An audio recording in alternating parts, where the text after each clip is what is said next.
अच्छा सर, एक मर्द का औरत को देखना और एक औरत का मर्द को देखना, ये दोनों एक जैसे ही अमल हैं? एक जैसे अमल तो नहीं है। अगर एक जैसे अमल होते तो मर्दों को भी निकाब करवाया जाता, चेहरे का पर्दा मर्दों का भी करवाया जाता। इसके ऊपर इजमा है कि औरत का मर्द को देखना जायज़ है, क्योंकि औरत पैसिव होती है और मर्द एक्टिव होता है जब तक कि उसमें शाहवत ना हो। अगर शाहवत होगी तो औरत मर्द को नहीं देख सकती, लेकिन मर्द का औरत को देखना हर हाल में हराम है, गैर महरम को, शाहवत हो या ना हो, क्योंकि मर्द एक्टिव होता है, औरत पैसिव होती है। और औरतें ज़्यादा शरीफ होती हैं, ये मर्द ज़्यादा बदमाश होते हैं। फिर सर औरत का जो टीवी देखना है वो भी एक तरह से ठीक हो जाएगा फिर, अगर इस लॉजिक को ले लिया जाए? टीवी का तो मसला ही डिफरेंट है ना। टीवी पे तो झूठ चल रहा है, ड्रामे चल रहे हैं, और ड्रामे तो वैसे ही गलत है। हाँ, मर्द के देखने की बात कर रहा हूँ सर। मर्द जब मर्द तो ऑब्वियसली ड्रामों में मौजूद हैं, हाँ जी, तो वो उन पे जब नज़र पड़ती है तो वो सर ड्रामे देखना ही गलत है। अब आप अगली बात तो बाद में करेंगे। आप कह रहे हैं सिनेमा में कौन सी फिल्म चले, सिनेमा ही गलत है बनाना ही, अगली बात तो छोड़ ही दो। ठीक हो गया जी। अच्छा सर, औलाद के दरमियान जो फ़र्क है क्या ये, और ये ड्रामों ने, मैं आपको बताऊं, बेड़ा गर्क किया है। इन ड्रामों ने इतना बेड़ा गर्क किया है कि ये जो जगह जगह खुदकुशी के केसेस हो रहे हैं, नाकाम मोहब्बतों की वजह से ये सब कुछ मामलात हो रहे हैं, ये ड्रामों की वजह से हो रहे हैं। ड्रामों में आपको वो लाइफ दिखाई जा रही है। एक हम जब छोटे छोटे थे ना, उस वक्त जो ड्रामे थे मॉरल लेसन्स वाले थे जी। अंधेरा उजाला लगता था, वारिस जब दोबारा लगा हमने देखा, मन चले का सौदा, ये इसमें से कुछ लोग लेते थे। अब तो रोमांस ही है सिर्फ, वो भी झूठा। वो आपको वो जिंदगी दिखा रहे हैं जो 0.0001% लोगों की भी दुनिया में जिंदगी नहीं है। ठीक है ना, गरीबों की जिंदगी कहाँ दिखाई जा रही है। अब इशफाक साहब जैसे तो लोग ही फोत हो गए हैं कि जो इस तरह की चीज़ें लिखेंगे लोगों के लिए कोई हदायत का पहलू बने, वरना ये आपको साल में एक ड्रामा आता था तब बड़ा मतलब वो लर्निंग हुआ करता था। तो अब तो ड्रामे ही रह गए खाली। ठीक हो गया जी, जज़ाकल्लाह। सर औलाद के टिश्यू पेपर भी दे देना। औलाद के दरमियान मोहब्बत का एक फ़र्क होता है जी हाँ, ज़ाहिर नेचुरल है, ये नेचुरल है। जैसे हज़रत याकूब अलैहिस्सलाम हज़रत यूसुफ अलैहिस्सलाम के वाक़े में है जी, ये नेचुरल है। बीवियों के दरमियान भी इस तरह ही है, नेचुरल है। नबी अलैहिस्सलाम, मैं अल्लाह, मैं अपनी पूरी कोशिश करता हूँ, लेकिन अगर किसी एक बीवी की तरफ मेरा रुझान ज़्यादा हो जाए, दिली मोहब्बत तो आप चेंज नहीं कर सकते, कम ज़्यादा को बराबर नहीं ला सकते, लेकिन दुनियावी मामलात में बराबर रखें। अगर आपको एक बेटा ज़्यादा अजीज़ है, ये नहीं उसको ज़्यादा पैसे दे दें, दूसरे को कम। ये चीज़ आपके इख्तियार में, जो चीज़ आपके इख्तियार में है ना, दिली जज्बा आपके इख्तियार में नहीं है जी।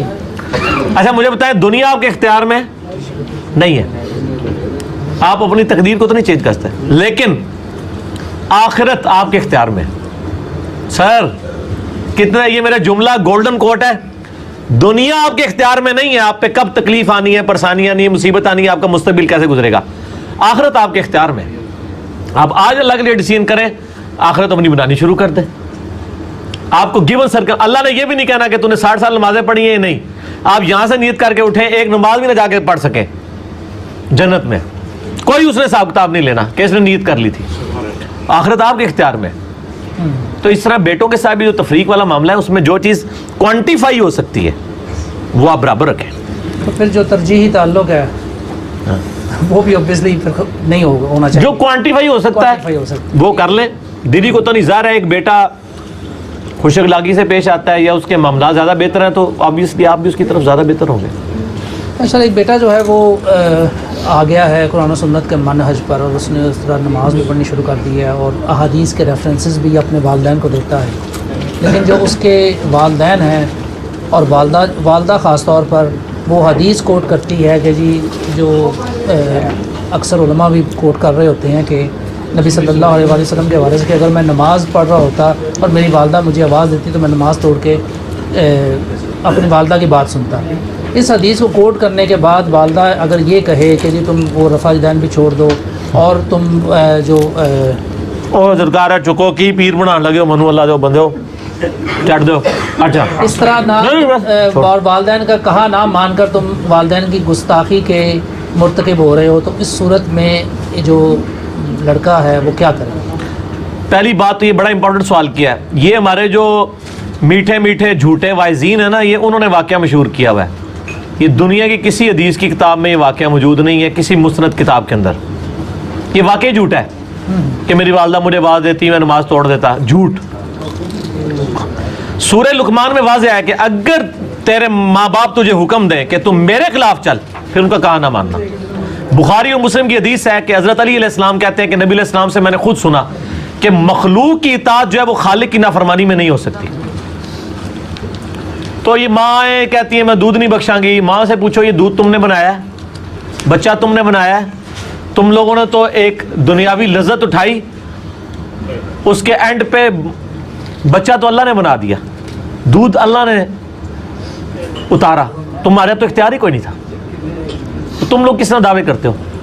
मेरा एक यूट्यूब पे क्लिप है, माँ बाप के कहने पे बीवी को तलाक देना, ये भी बड़ा मशहूर किया हुआ इन्होंने। तो उसमें मैंने ये सारी बातें की हैं।